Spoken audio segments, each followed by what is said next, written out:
StockViews.com, the community for serious investors. Phil Fisher is probably the greatest growth investor the world has ever known.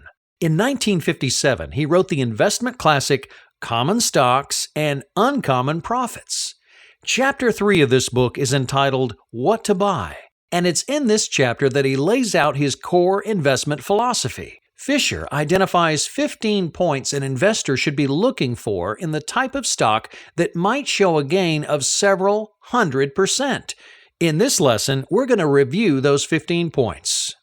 1. Does the company have products or services with sufficient market potential to make possible a sizable increase in sales for at least several years? Fisher warns us that most growth companies will not show an even pace of sales growth. It's inevitable that the product and business cycle will have a major impact on individual years. An investor should look for companies that promise growth not just for a few years, but for a considerable time beyond that. 2.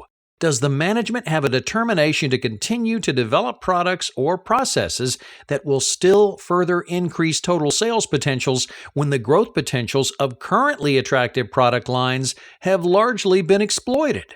Companies may exhibit strong growth for a short period, but plans for further development are needed to continue growing at the same pace. Fisher tells us that the best results are often where R&D or engineering spending is dedicated to products where they already have some expertise. 3. How effective are the company's research and development efforts in relation to its size? Looking at R&D to sales can be a good starting point, but taken alone can be misleading. Companies vary greatly in what expenses they classify as R&D, and in any case, the benefit gained for each dollar of R&D spending can be very different from one company to another. Fisher proposes using what he calls the scuttlebutt method, asking intelligent questions to people who are knowledgeable in the field. Further analysis can be performed by looking at the proportion of sales contributed from new products. 4. Does the company have an above-average sales organization? It is the making of repeat sales to satisfied customers. That is the first benchmark of success. Fisher remarks that the quality of a company's sales organization often receives far less attention than production, research, or finance. Fisher again promotes the scuttlebutt method. Talk to competitors and customers about the quality of the sales force and find out more about the company's attitude to selection and training. 5. Does the company have a worthwhile profit margin? Profit margins should be analyzed over a number of years, not for a single year.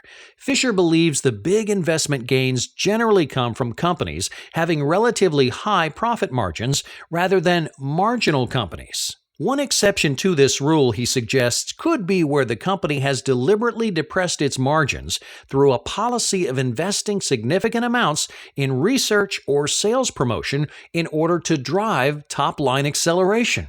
6. What is the company doing to maintain or improve profit margins? It is not the profit margin of the past, but those of the future that are basically important to the investor. If a company has proven itself able to cut costs and has established a strong culture of improving profit margins, then these companies are likely to be better equipped for doing the same in the future. 7.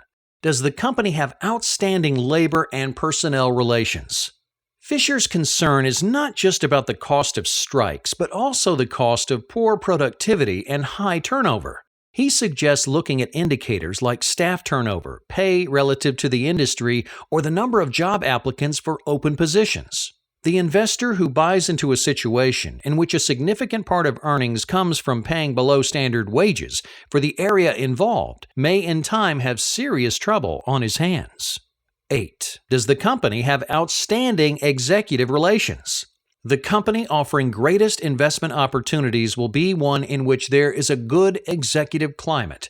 This means, among other things, that from the lowest levels on up, there's a feeling that promotions are based on ability, not factionalism.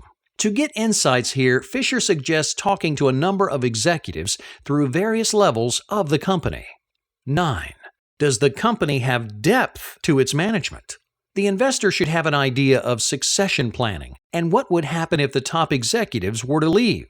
The best investments are those where top management can delegate and where executives have opportunities to develop. 10. How good are the company's cost analysis and accounting controls? If the management does not have a precise knowledge of the true cost of each product in relation to the others, it is under an extreme handicap. Having a detailed knowledge of cost allows management to price appropriately, to know which products to promote more aggressively, and which products to discontinue. 11. Are there other aspects of the business, somewhat peculiar to the industry involved, which will give the investor important clues as to how outstanding the company may be in relation to its competition? Fisher's example here is that a retailer must have skill in managing its real estate. An investor might look at the quality of the major leases it has signed for clues. Today's investor, analyzing a web-based retailer, might look at the technology that powers its site or the efficiency of its logistic network. 12. Does the company have a short-range or long-range outlook in regard to profit? Some companies will conduct their affairs so as to gain the greatest possible profit right now. Others will deliberately curtail maximum immediate profits to build up goodwill and thereby gain greater overall profits over a period of years. Treatment of customers and vendors gives frequent examples of this. The investor wanting maximum results should favor companies with a truly long-range outlook concerning profits. 13. In the foreseeable future, will the growth of the company require sufficient equity financing so that the larger number of shares then outstanding will largely cancel the existing stockholders' benefit from this anticipated growth? An investor shouldn't worry about equity financing several years in the future, as this will probably be done at a much higher price. However, if a company needs to raise money in the near term, then that's a different matter. In these cases, the investor should carefully calculate the extent to which existing shareholders are likely to be diluted. 14. Does the management talk freely to investors about its affairs when things are going well, but clam up when troubles and disappointments occur?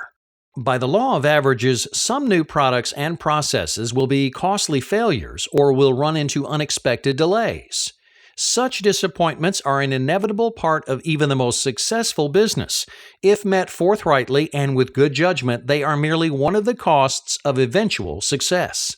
They are frequently a sign of strength rather than weakness in a company. In these situations, investors should be focused on how management reacts. Fisher warns us the investor will do well to exclude from investment any company that withholds or tries to hide bad news. 15. Does the company have a management of unquestionable integrity? Without breaking any laws, the number of ways in which those in control can benefit themselves and their families at the expense of the ordinary stockholder is almost infinite. There's only one real protection against abuses like these. This is to confine investments to companies the managements of which have a highly developed sense of trusteeship and moral responsibility to their stockholders. That concludes Fisher's 15 points. If you apply these points rigorously, then you'll have a much greater chance of picking the stocks that are likely to double or triple over the next few years. If you're still interested in the teachings of Phil Fisher after watching this lecture, then we recommend you read his excellent book, Common Stocks and Uncommon Profits. StockViews.com, the community for serious investors.